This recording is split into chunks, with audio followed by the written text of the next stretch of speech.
नमस्कार, India report में आप सभी का स्वागत है।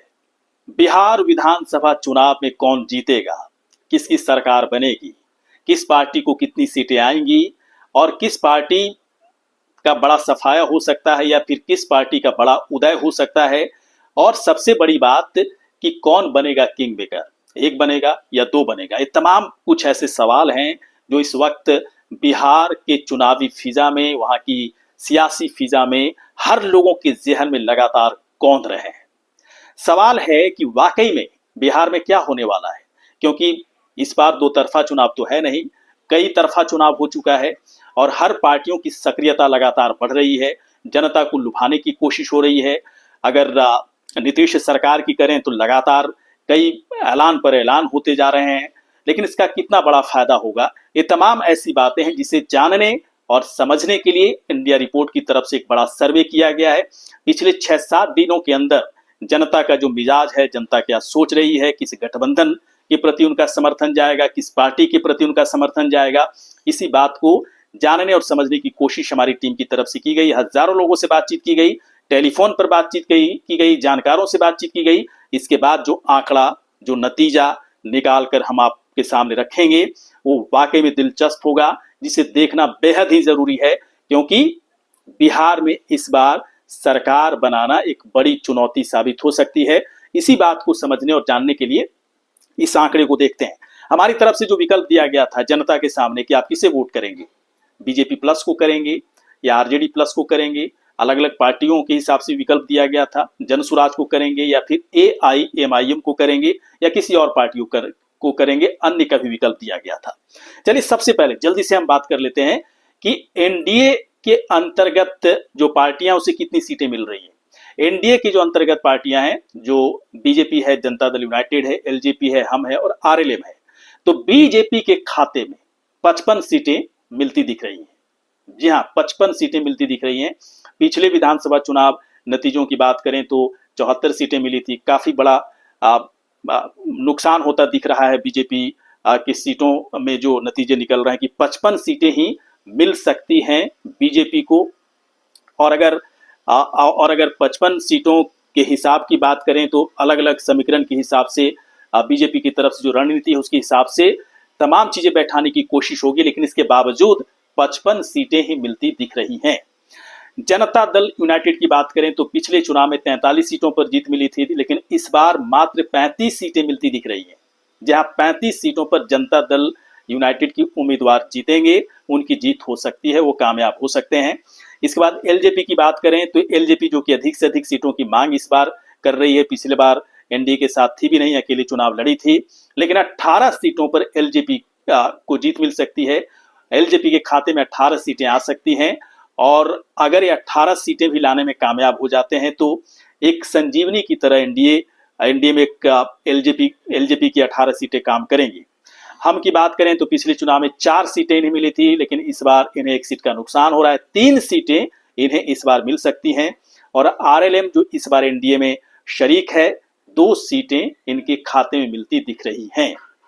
यानी कि अगर कुल सीटों की संख्या कर दिया जाए एनडीए के खाते में कितनी सीटें आई तो 113 सीटों का ये आंकड़ा बनता दिख रहा है।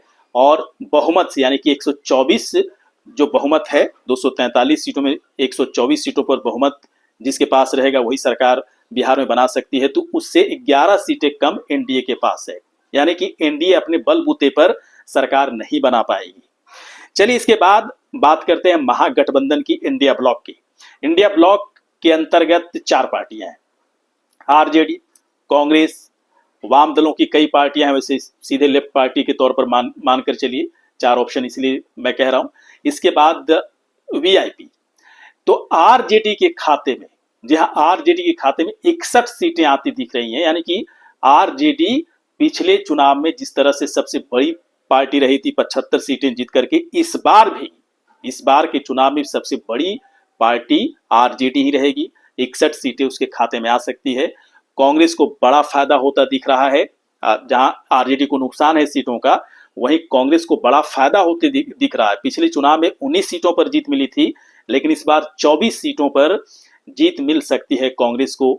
वजह कई लोग कह रहे हैं कि कांग्रेस प्रदेश कमेटी के जो अध्यक्ष हैं वो दलित समाज से आते हैं, दलितों का वोट पड़ेगा।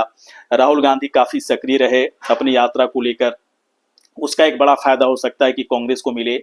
एक अलग तरह का एक जातीय समीकरण बैठाने की कोशिश इस बार कांग्रेस की तरफ से की गई, इसका बड़ा फायदा हो सकता है। तो 24 सीटों पर जीत मिलती दिख रही है कांग्रेस को।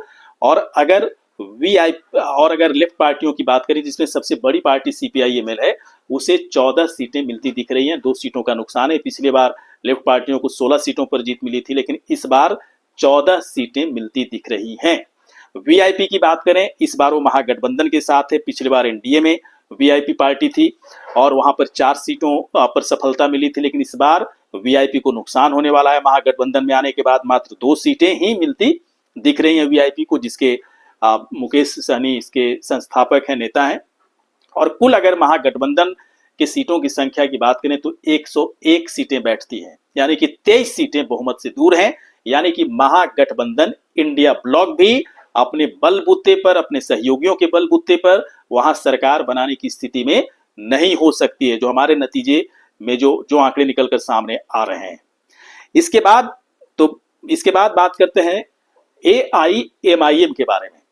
एआईएमआईएम पिछले चुनाव में 5 सीटों पर एमआईएम को जीत मिली थी सीमांचल इलाकों में।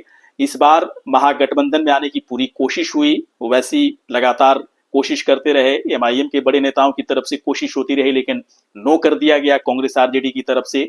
लेकिन इस बार उनके सीटों की संख्या में इजाफा हो रहा है, 5 से बढ़कर 8 सीटें हो गई है, यानी कि 8 सीटों पर उन्हें जीत मिल सकती है। और अगर ऐसा होता है तो एमआईएम के लिए एक बड़ी उपलब्धि है, 3 सीटों का इजाफा होता दिख रहा है। और अब बात करते हैं जन सुराज की। तो जन सुराज को 15 सीटों पर जीत मिल सकती है। खाता खुलेगा, पहली बार चुनावी मैदान में है, पूरा शोर है, हलचल है। पीके फैक्टर बन चुके हैं, प्रशांत किशोर को लोग सुन रहे हैं। कई लोग 50, 40, 60, 70 सीटों का भी दावा कर रहे हैं।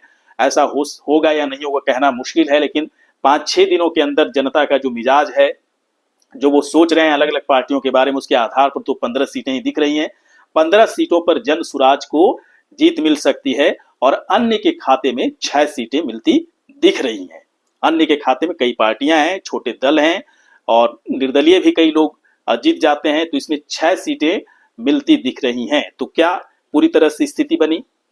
न तो इंडिया अपने बलबूते पर सरकार बना सकती है, न इंडिया ब्लॉक अपने बलबूते पर सरकार बना सकती है। तो सरकार बनाने के लिए 2 तरह की परिस्थितियां, या कह सकते हैं कि 3 तरह की परिस्थितियां यहां पर पैदा हो सकती हैं। अगर एनडीए की सरकार बनेगी तो जन सुराज का समर्थन मिलेगा, तभी बन सकती है। ऐसे में जन सुराज के संस्थापक पीके किंग मेकर की भूमिका में आ सकते हैं। 15 सीटों का सहयोग लेने के बाद एनडीए की सरकार आसानी से बन जाएगी और ऐसे हालात में जन सुराज के संस्थापक प्रशांत किशोर किंग मेकर बनेंगे। दूसरा ये हालात हो सकता है कि अगर इंडिया ब्लॉक की सरकार बनेगी तो जन सुराज का समर्थन और साथ ही साथ एमआईएम और कुछ अन्य या कह सकते हैं निर्दलियों का समर्थन लेकर के इंडिया ब्लॉक की सरकार बन सकती है। ऐसे में फिर 2 किंग मेकर बन जाएंगे, पहला प्रशांत किशोर होंगे और दूसरा ओवैसी हो जाएंगे। तीसरी जो परिस्थिति है सरकार बनने की, कि अगर जन सुराज एनडीए को सपोर्ट नहीं करता है और किसी तरह से सरकार बनाने की स्थिति महागठबंधन के लिए थोड़ा सा ज्यादा दिखेगी, तो एक हालात बन सकता है, वैसे इसकी संभावना बहुत कम है, कि एलजेपी और हम, ये 2 पार्टियां एनडीए का दामन छोड़ करके महागठबंधन का साथ दे सकते हैं। और ऐसे हालात में फिर महागठबंधन की सरकार बनेगी और फिर वहां पर किंग मेकर की भूमिका में कौन होंगे? तो चिराग पासवान होंगे और जीतन राम मांझी होंगे। ये 3 परिस्थितियां सरकार बनने की हो सकती है, लेकिन ऐसा होगा नहीं होगा कहना बड़ा मुश्किल है। एक जो चौथी परिस्थिति है या चौथे जो हालात है, कि अगर ऐसा नहीं हुआ तो वहां पर फिर राष्ट्रपति शासन लगाया जा सकता है। उस समय छोड़ा जा सकता है कि अलायंस से आपस में बातचीत करें, सरकार बनाने के हालात पैदा करें। अगर सरकार बनाने के हालात पैदा हो जाते हैं तो राष्ट्रपति शासन लगने के कुछ महीनों के बाद सरकार वहां पर बनेगी। अगर हालात पैदा नहीं होते हैं तो फिर दोबारा वहां पर चुनाव कराने की नौबत आ सकती है। कुछ इस तरह के हालात हमारे नतीजे के मुताबिक बनते हुए दिख रहे हैं। और अगर ऐसा होता है, चूंकि लोगों से बातचीत करने के बाद ही नतीजे निकालेंगे, अगर ऐसा होता है तो वाकई में बिहार विधानसभा चुनाव के नतीजे बड़ा गेम चेंजर साबित हो सकता है। आपको क्या लगता है कि बिहार में इस बार किसकी सरकार बनेगी? एनडीए की सरकार बनेगी, महागठबंधन की सरकार बनेगी, या फिर किस तरह के हालात वहां पर पैदा हो सकते हैं? आपके ध्यान में अगर इसका कोई जवाब आ रहा हो तो कमेंट सेक्शन पर जाकर आप हमें जवाब दे सकते हैं, अपनी राय रख सकते हैं। ये वीडियो आपको कैसा लगा? यदि अच्छा लगा हो तो आप हमें तुरंत सब्सक्राइब करें, लाइक करें, शेयर करें, कमेंट करें। नमस्कार।